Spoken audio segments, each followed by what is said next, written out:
नमस्कार, मैं हूं मोहित कुमार साहू और आप देख रहे हैं टीवी 24। टीवी 24 का खास कार्यक्रम सीधी बात माननी के साथ में आज हमारे साथ जुड़े हैं राजीव अग्रवाल, जो पिछले 5 दशकों से राजनीति में हैं और काफी अहम पदों पर रहे। भाजपा से जुड़े हैं, संघ परिवार से इनका पूरा परिवार जुड़ा रहा है और राजीव अग्रवाल जी खुद ही संघ परिवार से जुड़े रहेंगे और इस बार इन्हें एक बहुत महत्वपूर्ण दायित्व दिया गया है, CIDC के अध्यक्ष बनाया गया है। राजीव जी, टीवी 24 में आपको बहुत बहुत स्वागत है। धन्यवाद मोहित जी। राजीव जी, चूंकि आप लगभग 5 दशकों से ही भाजपा से जुड़े हुए हैं, अभी की राजनीति में, वर्तमान राजनीति में और उस 5 दशक की राजनीति में आप तो संघ से भी जुड़े हुए हैं, कैसे देखते हैं इन सब चीजों को? फिर हम आगे और भी चीजों पे आएंगे। नहीं, मैं 71 से राजनीति में आया जी। लेकिन उस समय भारतीय जनता पार्टी नहीं थी, भारतीय जनसंघ था जी। और अटल जी चुनाव लड़ रहे थे ग्वालियर से जी। मैं ग्वालियर में उस समय 10वीं का छात्र था और 10वीं का छात्र होते होते राजनीति में पदार्पण किया, उनकी 1-2 मीटिंग में अटेंड किया और वहीं से पॉलिटिकल बीजारोपण हो गया। वैसे तो मेरा जन्म संघ परिवार में हुआ। मेरे चाचा जी देवेंद्र स्वरूप जी प्रचारक थे और हमारा पूरा परिवार ही, वैसे तो मेरी ग्रैंड मदर, मेरे ग्रैंड फादर वगैरह सब फ्रीडम फाइटर रहे। खुद मेरे फादर फ्रीडम फाइटर रहे, मेरे चाचा जी भी फ्रीडम फाइटर रहे। तो उस परिवार से मेरे को आया, तो मेरा ब्लड में हमारे राजनीति है। तो आप जैसे संघ में बचपन से ही देखते रहे, पहले जनसंघ था, फिर संघ, क्योंकि वो एक खेल भी होता था, वो जाते थे वो डंडे लेकर, वो फिर वो हाफ पैंट पहन के, उस तरह की चीजें भी होती थी। तो आपने भी वो सब की? सब बाल्यकाल से संघ की शाखा में जाना, ध्वज प्रणाम करना और संघ का तो आपको मालूम है जी। जो गान है जी। नमस्ते सदा वसले मातृभूमि, तो बचपन से ही हमको लोगों के उसमें आ गया था। मैं थोड़ा समझने भी चाहूंगा इसमें, जैसे शाखा एक हमारे देश की बहुत अच्छी एक यूनिट है, कह सकते हैं, जो हमारी संस्कृति से लेकर देशभक्त से ओतप्रोत होता है। तो बचपन से लोगों को इस चीज को सिखाना चाहिए ताकि आगे चल के अपना एक बेहतर भविष्य भी हमारे संस्कृति के हिसाब से कर पाए। देखिए, मैं आपको बताता हूं, मैं तो संघ का आपको बतला दिया, ग्रैंड मदर से लेकर के हमारा, मैं खुद शाखाओं में जाता रहता हूं और मेरा बेटा भी जाता है, मेरा पोता भी जाता है। मतलब हमारा जो है ना, लगातार इस चीज़ पर रहता है कि तुम सारा कुछ होते हुए भी, सारी सुख सुविधाएं होते हुए भी, लेकिन संघ स्थान पर जरूर जाना, क्योंकि वो धरातल पर रहना सिखाते हैं और राष्ट्रभक्ति, राष्ट्र क्या है, राष्ट्रभक्ति क्या है, उसको भी आपके अंदर कूट के भरते हैं। जड़ें जरूरी हैं। बिल्कुल बिल्कुल। अब चूंकि एक बड़ा दायित्व तो आपको छत्तीसगढ़ सरकार से मिला हुआ है, CSIDC में आप अभी अध्यक्ष बनाया गया, आपको बहुत बहुत शुभकामनाएं टीवी 24 की तरफ से। अब चूंकि ये बहुत बड़ा डिवीजन है, उद्योग से रिलेटेड चीजें हैं, छत्तीसगढ़ में अपार संभावनाएं हैं, आपकी प्राथमिकता क्या क्या होंगी इसमें? देखिए, हमारी मोदी जी की गारंटी को आगे बढ़ाते हुए हमारे छत्तीसगढ़ प्रदेश के यशस्वी मुख्यमंत्री के नेतृत्व में जो छत्तीसगढ़ ने नई औद्योगिक पॉलिसी को जारी किया, नई औद्योगिक पॉलिसी उद्योगपतियों के लिए दी, वे पूरे देश में एक अनूठी पॉलिसी है। वैसी पॉलिसी किसी राज्य ने भी नहीं दी है, जिसके कारण पूरे देश से 4.5 लाख से अधिक करोड़ के हमारे MOU हो चुके हैं। अभी तक देखने में यह आया था कि MOU तो होते थे, लेकिन वो धरातल पर नहीं उतरते थे। पहली बार हम देख रहे हैं कि MOU होकर के 60 दिन से 90 दिन के अंदर वो धरातल पर उतर रहे हैं। हमारी सरकार भी उसमें तीव्रता दिखाती है। जैसे कोई उद्योगपति हमसे MOU करता है तो हमारा डिपार्टमेंट भी और हमारा औद्योगिक डिपार्टमेंट भी उस उद्योगपति के उसमें रहता है, क्या नाम है, चैनल में रहता है पूरा, कि उसको कोई परेशानी नहीं हो, वो कब लगाना चाह रहा है, क्या चीज़ की आवश्यकता है, वो हम लोग लाइन अप कर रहे हैं। अभी देखा होगा आपने कि यहाँ पे एक सेमीकंडक्टर यूनिट का भी हमारे यशस्वी मुख्यमंत्री विष्णुदेव साय जी के कर कमलों से भूमि पूजन हुआ। ये लगभग 10,000 करोड़ की कंपनी है और सेमीकंडक्टर कंपनी जो हमारे ईश्वर राव जी ने लगा रहे हैं, उनकी एक कंपनी चेन्नई में है, दूसरी यहाँ लग रही है। और ये अभी तक जो भारत है ताइवान और चाइना से चिप इंपोर्ट करता है, लेकिन सेमीकंडक्टर की कंपनी हमारे यहाँ बनने के बाद पूरा जब इसका प्रोडक्शन आ जाएगा, नॉट इवन द भारत में तो हम देंगे, विदेशों में भी हमारा जाएगा। तो छत्तीसगढ़ जो है देश में तो उसका नाम होगा ही होगा, वैश्विक स्तर पे भी पूरे विश्व में भारत का नाम होने वाला है, छत्तीसगढ़ का नाम होने वाला है। अभी हमने पिछले दिनों एक और यूनिट का डेटाबेस कंपनी का भी हमने, हमारे मुख्यमंत्री जी ने भूमि पूजन किया, वो भी 1000 करोड़ की कंपनी है। तो उसमें भी जो AI वगैरह जितना भी है और जितना भी डेटा स्टोर वगैरह है उसको भी हम यहाँ पे स्टोरेज करें, वो भी एक एक्सपोर्ट इंपोर्ट कंपनी है।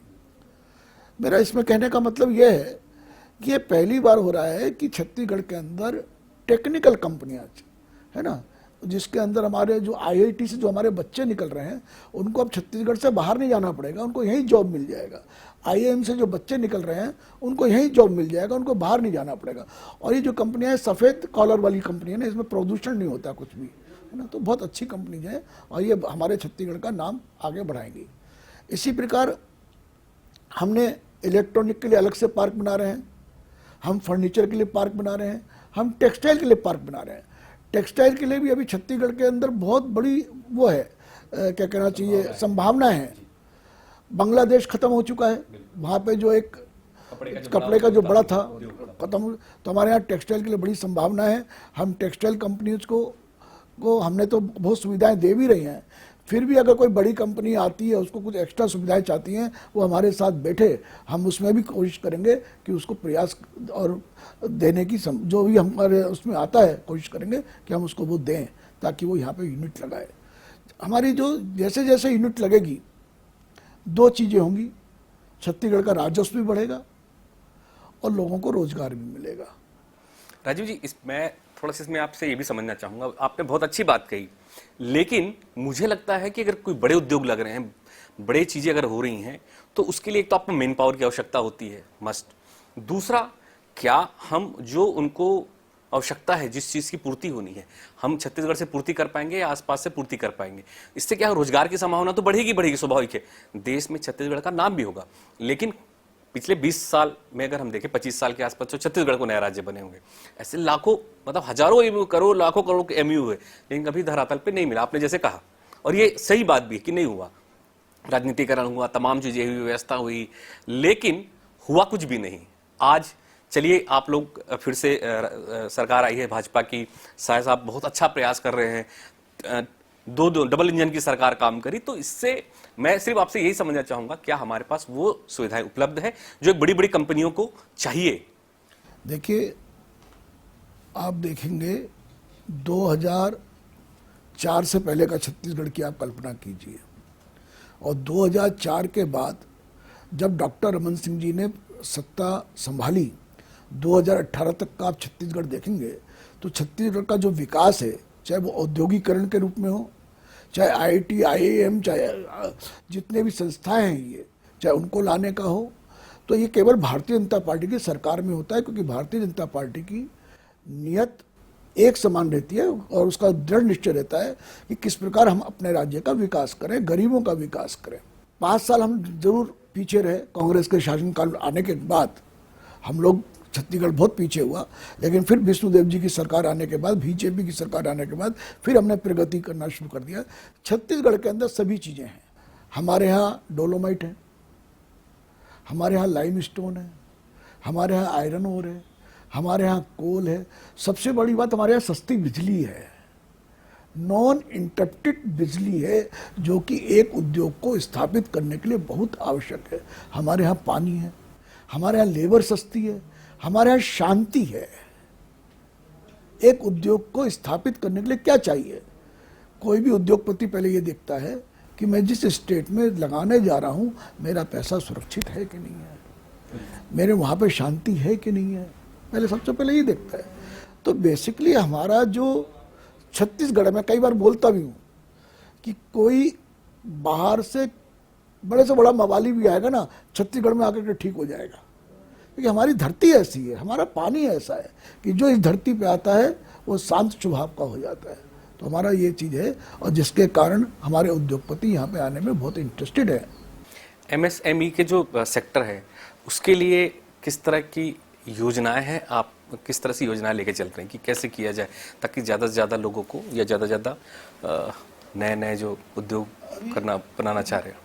मोहित जी, आप देखेंगे हमारा जो स्ट्रक्चर तैयार हो रहा है, जैसे फर्नीचर सेक्टर वो पूरा एमएसएमई का है, इलेक्ट्रॉनिक सेक्टर पूरा एमएसएमई का है, टेक्सटाइल पूरा एमएसएमई का है।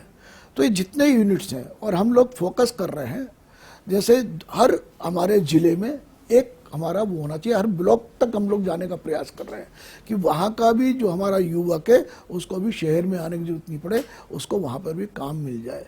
जो उदाहरण के लिए मैं महासमुंद में बागबाहरा, बलौदा बाजार में बालोद में दल्ली राजीरा, हम वहाँ पे फोकस कर रहे हैं। राजनांदगांव में हमने एक बड़ा 300 एकड़ का जो है इलेक्ट्रॉनिक पार्क हम लोग लेकर के आ रहे हैं, वहाँ पे एक स्पेस पार्क लेके आ रहे हैं, स्पेस पार्क समझ जाइए, वो भी हम लोग लेके आ रहे हैं। हाँ, हमारे मुख्यमंत्री जी के मेरे पदभार ग्रहण में उन्होंने घोषणा भी की। तो हम ये सारी चीज़ लेकर के आ रहे हैं। मैं समझता हूँ आने वाला भविष्य आप देखते जाइए, साल 2 साल के अंदर इसके रिजल्ट आपको धरातल पर नजर आएंगे। निश्चित रूप से बहुत बढ़िया योजना सरकार लेके आ रही है, और छत्तीसगढ़ के साथ साथ देश का भी इसमें विकास होगा ही होगा। हम अगले चलते हैं कि छत्तीसगढ़ में उद्योगों की स्थिति, जैसे अभी हम 20 साल की ही बात करें, हमारे यहाँ आयरन स्टील प्लांट है, कोयला है, तमाम चीज़ें हैं, लेकिन अक्सर ये देखा गया है कि स्थानीय जो लोग होते हैं उनको रोजगार नहीं मिल पाता। ये एक बड़ा इशू रहा है शुरू से ही। आप बिल्कुल एकदम सही बोल रहे हैं मोहित जी, उसका मेरे को भी बहुत दुख होता है। मैं जैसी मेरी घोषणा हुई थी तो मैंने अपने अधिकारियों को बुलाया था अपने निवास पर ही, और मैंने एक ही बात कही थी कि देखो भैया, मेरे पास समय बहुत कम है और इस समय में 2 काम करना है। कम से कम 5 लाख युवाओं को रोजगार हमको देना है। और जब मैं 5 लाख युवाओं की बात करता हूँ तो वो छत्तीसगढ़ के ही युवा होते हैं। दूसरा, कम से कम 30,000 करोड़ का राजस्व हमारा बढ़ना चाहिए सरकार को प्रतिवर्ष। तो ये 2 टारगेट, अगर 30,000 करोड़ का हमारा राजस्व बढ़ता है सरकार का, तो वो कहाँ जाएगा? वो विकास में लगेगा, डेवलपमेंट में लगेगा। 5 लाख यदि मैं युवाओं को रोजगार देता हूँ तो वो भी जो उससे जो हमारा जनरेट होगा राजस्व, क्योंकि वो 5 लाख जो नौकरी पर आएंगे डायरेक्ट और इनडायरेक्ट, उनकी जो आय होगी तो बाइंग कैपेसिटी बढ़ेगी। बाइंग कैपेसिटी जब आदमी की बढ़ती है तो व्यापार बढ़ता है, व्यापार बढ़ता है तो जीएसटी के माध्यम से, आयकर के माध्यम से, अन्य और माध्यमों से सरकार को पैसा पहुंचता है, तो वो सब विकास के काम में आता है। तो ये मेरा फोकस है, और मेरे को बहुत खुशी है ये कहने में कि हमारे मुख्यमंत्री जी विशेष रूप से इस ओर ध्यान दे रहे हैं, और उन्होंने कहा है कि उद्योगों के लिए भी कि उन्होंने प्रिस्क्राइब किया कि यदि छत्तीसगढ़ के जो नए उद्योग लग रहे हैं, उद्योगपति हैं, वो हमारे छत्तीसगढ़ के इतने लोगों को रोजगार देंगे तो हम उनको सब्सिडी भी देंगे, हमारे बच्चों को ट्रेन करेंगे तो हम सब्सिडी देंगे। तो हम लोग बहुत संभावनाएं यहाँ पे दे रहे हैं, उद्योगपतियों के लिए भी दे रहे हैं, ताकि हमारे बच्चे जो अनट्रेंड हैं वो भी ट्रेंड हों और उस काम में लगें। शिक्षा का स्तर भी इसके लिए सबसे महत्वपूर्ण है। शिक्षा उस हिसाब से दिया जाए, जॉब ओरिएंटेड कोर्स कराई जाए, प्रशिक्षण दिया जाए। सरकार इस ओर भी क्या ध्यान दे रही है? थोड़ी हट के प्रश्न। जी बिल्कुल दे रही है, बिल्कुल दे रही है। सरकार हर जगह दे रही है। हमारे मोदी जी की जो गारंटी है उसमें एक ये भी है, अगर आप देखेंगे कि हर जगह स्किल्ड क्लासेस लगती हैं, वहाँ से जो बच्चे हैं ट्रेंड होकर निकलते हैं और उनको तुरंत रोजगार मिलते हैं। ये तो रोजगार बढ़ाने की जो चीजें हैं, यहाँ का युवा बहुत बेहतर कर पाएगा। निवेश को आकर्षित करने के लिए आप तो खुद उद्योग से भी जुड़े हुए हैं, और आपको सही अगर बोला जाए तो आपका डिपार्टमेंट मिल गया CSIDC का, तो आप तो उद्योग के हिसाब से उद्योगपति भी हैं और देखते भी हैं चीजों को कि हम निवेश के प्रति पूरे भारत में या विदेश के भी निवेश करवाना हो तो उनको आकर्षित करना है, तो हम किन किन योजनाओं पे हमको काम करना चाहिए? देखिए, हम लोग इसका फोकस करते हैं। जैसे हमने आपको बताया कि हमारी जो औद्योगिक पॉलिसी बनी है वो, दूसरा हम जैसे हमारे मुख्यमंत्री जी कई प्रदेशों का दौरा कर चुके हैं अपने अधिकारियों के साथ, क्या नाम है, अपने उद्योग मंत्री के साथ, और बम्बई में तो मैं भी साथ में रहा एक, तो वहाँ पर हम अलग अलग सेक्टर्स के लोगों की, उद्योगपतियों के साथ में बैठक कर रहे हैं। कर्नाटक में हो चुकी है, महाराष्ट्र में हो चुकी है, ऐसे कई प्रांतों में हमारी बैठकें हो चुकी हैं और वहाँ से उद्योगपति आए भी हैं यहाँ पे उद्योग लगाने के लिए। उन्होंने अपनी इच्छा भी दिखाई है। कई जगह उद्योगपति कुछ अन्य और भी हमारा विशेष ध्यान दिलाते हैं, उस पर भी हम गहन चिंतन करते हैं। और मेरे को लगता है कि आप देखेंगे 1-2 साल के अंदर छत्तीसगढ़ का नक्शा पूरा बदल जाएगा। बिल्कुल बिल्कुल, छत्तीसगढ़ का नक्शा तो बदलना ही चाहिए, क्योंकि देश के पटल पे अलग से छवि दिखनी चाहिए कि छत्तीसगढ़ एक राज्य ऐसा है जो कभी सिर्फ और सिर्फ नक्सलवाद के नाम से जाना जाता था। और सरकार भी बहुत बेहतर काम कर रही है। अभी मैं भी समझना चाहूँगा, बीजेपी जब, अगर पिछले रमन सरकार की बात करें और अभी 1.5 साल की सरकार की बात करें बीजेपी की, किन किन बड़े प्रोजेक्ट पे भी काम चल रहा है ताकि जनता भी समझे और किस पे हम फोकस ज़्यादा कर रहे हैं? आरसन मित्तल जो कि इंटरनेशनल उद्योगपति हैं, स्टील किंग हैं, वो बस्तर में लगा रहे हैं, है ना। अभी कल ही मेरे से उनके प्रतिनिधि मिलके गए हैं, तो मैंने आपको एक उदाहरण दे दिया उनका। ऐसे कई हमारे सेक्टर्स आ रहे हैं, बड़े बड़े उद्योगपति आ रहे हैं और सब आ रहे हैं यहाँ पर। निश्चित रूप से छत्तीसगढ़ के लिए बेहतर होगा। मैं ये भी समझना चाहूँगा, चूँकि 5 साल और 3 साल 4 साल कांग्रेस की सरकार रही है कुछ समय, दोनों में आप क्या अंतर देखते हैं भाजपा और कांग्रेस के उद्योग की नीति के हिसाब से? अगर बात इस बार की जो उद्योग नीति आई है, मैंने जैसा आपको पहले बोला, पूरे देश में अलग है, अच्छी है, सर्वश्रेष्ठ है। और उद्योगपति हमारी उद्योग नीति पर विश्वास कर रहे हैं। मैं एक चीज बतला देता हूं, विश्वास का कारण भी। पहली बार किसी सरकार ने अपने बजट में उद्योगों को देने वाली सब्सिडी का प्रोविजन किया 1000 करोड़ रुपए का, और बजट पास होते ही 400 करोड़ रुपया जो रुकावा था उद्योगपतियों का, वो उसको रिलीज कर दिया। ये एक तरीके का उद्योगपतियों का हमारे विष्णुदेव साय जी की सरकार पर विश्वास बढ़ा है। तो यही कारण है कि उद्योगपति खिंचे भी आ रहे हैं। विश्वास बहुत जरूरी है ताकि यहाँ पर चीजें स्थापित हो पाए। और एक चीज और भी होता है, लगातार हम ये भी देखते रहे हैं, जमीन अधिग्रहण के लगातार बहुत सारे मामले आए हैं। हम जमीन तो दे दिए, सरकार दे देती है, लेकिन इतने पेचीदा होते हैं, नॉर्म्स इतने पेचीदा होते हैं, या फिर किसी को दे भी दिए तो वो उद्योग भी नहीं लगाता है। तो ये भी एक अधिग्रहण के बाद काफी सारी चुनौतियां आती है। अब इसको कैसे निपटेंगे आप? इसको अपन 2 चीजों में ले, एक तो अधिग्रहण वाला मामला, दूसरा आपने कहा जिसको दे दिया लेकिन वो उद्योग नहीं लगाता है।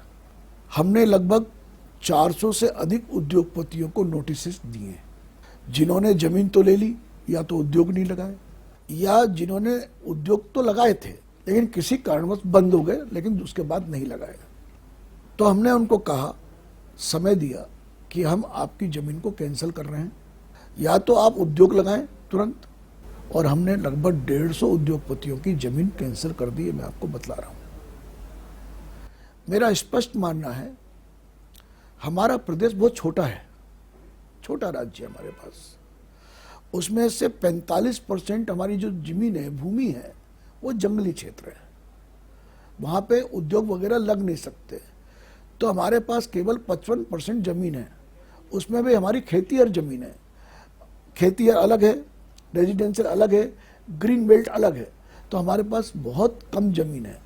अगर कोई भी इन्वेस्टमेंट पॉइंट ऑफ व्यू से हमारी जमीन को लेकर रख लेता है तो वो हमारे युवाओं का अधिकारों पर हनन करेगा, हमारे राजस्व का हनन करता है वो, और एक तरीके से वो छत्तीसगढ़ राज्य के लिए भी बहुत मतलब उसके अधिकारों पर कुठाराघात करता है ना। तो हम इन सब चीज़ों को बर्दाश्त नहीं कर रहे हैं।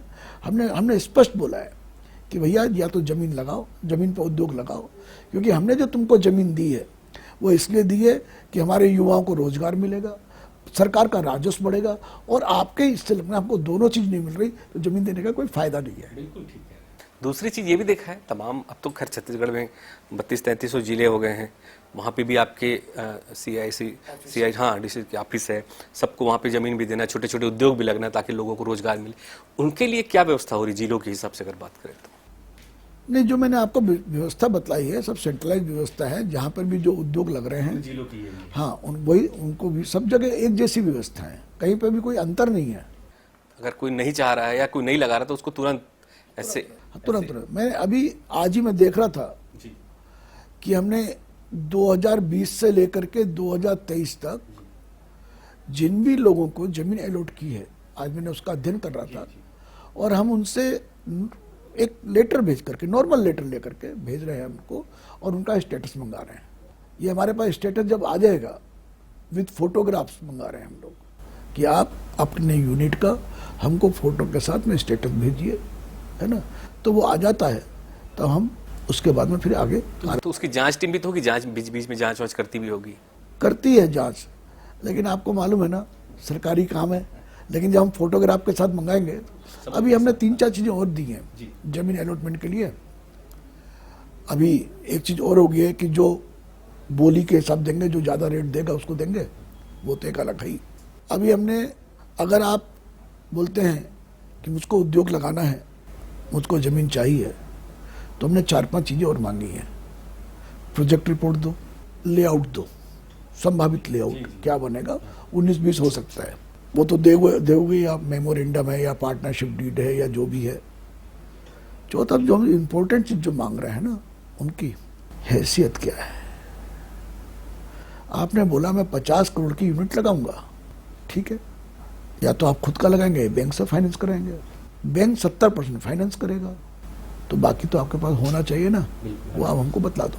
यदि वो आपके पास नहीं है, इसका मतलब ही है कि आप यूनिट नहीं लगा सकते, तो हम ऐसे लोगों को जमीन नहीं देंगे। इस तरह की बहुत सारी चीजें भी होती हैं, इस तरह से फुर्जरी, बहुत सारा ऐसा मामला आया था, बहुत सारी चीजें आप जाएंगे ना, उर्ला जाएंगे, भनपुरी जाएंगे, पहले क्या हुआ, उसको जमीन की आवश्यकता थी 2 एकड़ की, उसने ले ली 10 एकड़। अब मैं गया हूं तो देखता हूं 8 एकड़ में खरपतवार उग रहा है। अरे भैया, वो 2 एकड़ ही लेते ना, तो वहां पे 3 यूनिट और लग जाती, 4 यूनिट और लग जाती है। जिनको जरूरत है उनको मिल जाता, उनको मिल नहीं रही है। तो हम उस चीज़ों पे थोड़ा सा स्टेप ले रहे हैं, कड़ा स्टेप ले रहे हैं। और कुछ लोगों ने, हर जगह होता ही है इस चीज़ पे, कुछ लोगों ने ज़मीनों का बंदरबाट भी किया है, उन पर भी अंकुश लगाने का हमारा जो ऑर्गेनाइजेशन है वो प्रयास कर रहा है। हमारे सेक्रेटरी बहुत अच्छे मिले, मेरे रजत कुमार जी, और वो इस चीज़ पर बहुत मेहनत कर रहे हैं, बहुत विशेष ध्यान भी दे रहे हैं। मैं आपसे ये भी जानना चाहूंगा, चूंकि लगातार केंद्र में मोदी सरकार है और मोदी जी की जो योजना है, क्या उसका लाभ देश के अलावा भी हम छत्तीसगढ़ का उठा पा रहे हैं, डबल इंजन की सरकार? मैं समझता हूँ छत्तीसगढ़ में भाजपा की पुनः सरकार आने के बाद, चूंकि भूपेश जी पूरा खजाना खाली करके गए थे, और आपको मालूम है लंबा चौड़ा कर्जा भी देश प्रदेश पे चढ़ा के गए, तो उस समय जो कर्ज लिया सरकार ने, उसके बाद कोई कर्ज तो नहीं लिया है क्या? आप बता दीजिए। यही साबित करता है कि सरकार हमारी कैसे चल रही है, और केंद्र मोदी जी हमारी क्या मदद कर रहे हैं। वो 5 साल के कार्यकाल में सारे डेवलपमेंट बंद हो गए थे, सारे डेवलपमेंट खुल गए। अभी आज ही सुना, वो भी शुरू हो गया। हमारा जो राजेश मनोज जी ने शुरू किया था स्काई वॉक आप बाहर जाएंगे, बॉम्बे वगैरह में जाएंगे, विदेशों में जाएंगे, तो वहीं से वो लोग लेकर के आए, है ना, वो शुरू हो गया। 38 करोड़ रुपया उसके लिए जारी हुआ। हर जगह के लिए पैसा जारी हो रहा है, पैसा दिया जा रहा है। पहले क्या हो गया था, कहाँ जा रहा था पैसा? टैक्स तो पूरा आ रहा था। ये सारी चीजें विचार करने वाली बात है। अब तो मकान भी बन रहे हैं उसके लिए, क्या नाम है, प्रधानमंत्री आवास योजना के तहत उनको भी मकान भी बन रहे हैं। किसानों को बोनस भी एक साथ दिया जा रहा है। महतारी बंधन योजना के अंदर 8,000 करोड़ रुपए का साल का वो भी जा रहा है, लगातार जा रहा है। तेंदुपत्ता के संग्राहकों को बोनस भी टाइम पे दिया जा रहा है। तो अब पैसा आ कहाँ से रहा है, और कर्ज भी नहीं ले रही सरकार। बस ये सोचिए, हमारा NRD है, कर्ज मुक्त हो गया, अभी हाल ही में हुआ है। तो ये सारी चीजें जो हैं, हमारी संस्थाएं जब कर्ज मुक्त होती चली जाएंगी, हमारी संस्थाओं के पास जब पैसा रिजर्व होना शुरू हो जाएगा, तब समझिए कि छत्तीसगढ़ का विकास शुरू हो गया। निजी कंपनियों की अगर हम बात करें, जैसे तो खैर अभी तमाम योजना की बात है, जैसे निजी कंपनी है, अलग अलग सेक्टर में हम समझते हैं कि छूट देने की, सब्सिडी देने की, छूट देने की बात होती। सरकार ने कुछ खाका तैयार किया होगा इसका, किस तरह की चीजें हैं इस पे? सरकार ने हर जिले में हर ब्लॉक के लिए खाका तैयार किया है, और वो खाका ऐसा है कि A grade, B grade, C grade. आप C ग्रेड जगह लगाएंगे तो इतना % सब्सिडी है, B में जाएंगे तो इतना % सब्सिडी है, A में जाएंगे तो इतना % सब्सिडी है। ये मैं उदाहरण के लिए मैं ले देता हूँ आपको, रायपुर के धरसीवा ब्लॉक में कोर सेक्टर के लिए कोई सब्सिडी नहीं है। बिलासपुर में बिला ब्लॉक के लिए कोर सेक्टर कोई सब्सिडी नहीं है। क्यों नहीं है? कि यहाँ पर पोल्यूशन बहुत हो रहा है और हमको कोर सेक्टर में, लेकिन दूसरे सेक्टर में देंगे, टेक्सटाइल सेक्टर लेके, टेक्सटाइल यूनिट लेके, तो उसमें देंगे। तो ये सरकार ने बहुत सोच समझ करके ये अपनी पॉलिसी बनाई है और इस पॉलिसी का बहुत ही जगह स्वागत हो रहा है। और मैं समझता हूँ अभी हमको कई बार तो लगता है कि रोज एक भूमि पूजन होगा, यहाँ पे हमको जाना पड़ेगा। CIDC के अब मुखिया बन गए हैं। अब इन 4 साल में, 5 साल में आपकी क्या योजना है? कैसा आप चाह रहे हैं कि किस तरह से योजना बना के हम काम करें? हमारी योजना यही है कि प्रत्येक उस उद्योगपति को जो छत्तीसगढ़ के लिए उद्योग लगाना चाहता है उसको भूमि उपलब्ध हो, उसको जो उसके रॉ मटेरियल्स हैं वो उसको उपलब्ध हो, उसको गोडाउन्स उपलब्ध हो, उसको अच्छा लॉजिस्टिक मिले। ये हम लोग इसमें तैयारी हमारी चल रही है। इस विषय में हमारे पास छत्तीसगढ़ में मुझे लगता है सभी संसाधन ही हैं। और अगर हम थोड़ा देखिए, जैसे हमारे यहाँ रेलवे कनेक्टिविटी, परिवहन कनेक्टिविटी, ये भी अभी बहुत महत्वपूर्ण है। क्योंकि अगर हम बात करें जैसे बस्तर वाले एरिया में, आदिवासी क्षेत्रों की बात करें, बहुत थोड़ी सी दिक्कत है वहाँ पे अभी। उसको कैसे देखते कि उस क्षेत्र में भी विकास कैसे हो? देखिए, बस्तर का मैं सबसे पहले तो मुझको ध्यान है, एक बार मैं बम्बई में था तो मुझसे किसी ने पूछा कहाँ रहते हैं, मैंने कहा मैं रायपुर में रहता हूँ। बोले रायपुर कहाँ है? मैंने कहा छत्तीसगढ़। छत्तीसगढ़? अरे बाप रे, वहां तो नेक्सलाइट, आप कैसे रहते हैं? तो मैं आपके माध्यम से बताना चाहता हूँ, छत्तीसगढ़ हमारा शांति का टापू है और नक्सलवाद भी यहाँ पे बीते दिनों की बात है, थोड़े बहुत हैं, वो भी बहुत जल्दी समाप्त हो जाएंगे। और छत्तीसगढ़ में हमारा बस्तर भी जो है वो शांत टापू बन रहा है। बस्तर में भी अब उद्योग लगने जा रहे हैं। आरसन मित्तल जैसे इंडस्ट्रियलिस्ट बस्तर में ही उद्योग लगा रहे हैं। दूसरी चीज मैं आपको बता देता हूँ, जो आपने रेलवे का पूछा, रेलवे लाइन भी हमारे बस्तर में भी लग रही है। हमारी बहुत सारी मतलब हर बेल्ट में, रावा घाट वगैरह सब जगह हमारी रेलवे लाइन आ रही है। 22,000 करोड़ रुपया हमको केंद्र सरकार ने हम इस राज्य में दिया है। हाँ, इस राज्य के लिए दिया है। कवर्धा वगैरह सब जगह रेलवे लाइन आ रही है हमारी। बहुत अच्छा कनेक्टिविटी हमारी सब जगह हो जाएगी। इसके अलावा उद्योगों के लिए परिवहन भी चाहिए होता है, रोड भी अच्छे होने चाहिए, आने जाने के लिए साधन भी होने चाहिए, आपके पास अच्छे संसाधन होने चाहिए, तभी ये उद्योग लग पाएंगे आपके पास। तो रोड पे तो हमारे डॉक्टर रमन सिंह जी के टाइम पर ही विशेष ध्यान दिया गया था। राजधानी के अंदर रोड के अंदर 1-1 फीट के गड्ढे होते थे उससे पहले, लेकिन डॉक्टर साहब ने उसको सबके कई बाईपास यहाँ पे बनाए। सब जगह आज की तारीख में आप छत्तीसगढ़ में कहीं पे भी चले जाइए, आपको 90% से 95% की सड़कें अच्छी मिलेंगी। तो ये राजीव अग्रवाल जी CIDC अध्यक्ष हैं और इनकी अपनी योजना है। ये योजना एक मुखर होकर बात कर रहे हैं और उद्योग को लेकर इनकी सीधी वार्ता ये है कि आप उद्योग जरूर लगाएं और सरकार जो भी मदद हो पाएगी या CSIDC जो भी मदद बन पाएगी हर तरीके से मदद करेगी। और हमारे छत्तीसगढ़ में तमाम जो आपको संसाधन की आवश्यकता चाहिए वो सभी हमारे यहाँ उपलब्ध है। आप उद्योग जरूर लगाएं या जो भी उद्योगपति लगाना चाहते हैं वो निश्चित रूप से उद्योग लगाएं, ताकि आपका भी विकास हो, देश का विकास हो, छत्तीसगढ़ के वासियों का विकास हो, युवाओं का विकास हो। बहुत बहुत धन्यवाद, बहुत बहुत शुक्रिया राजीव जी हमसे जुड़ने के लिए।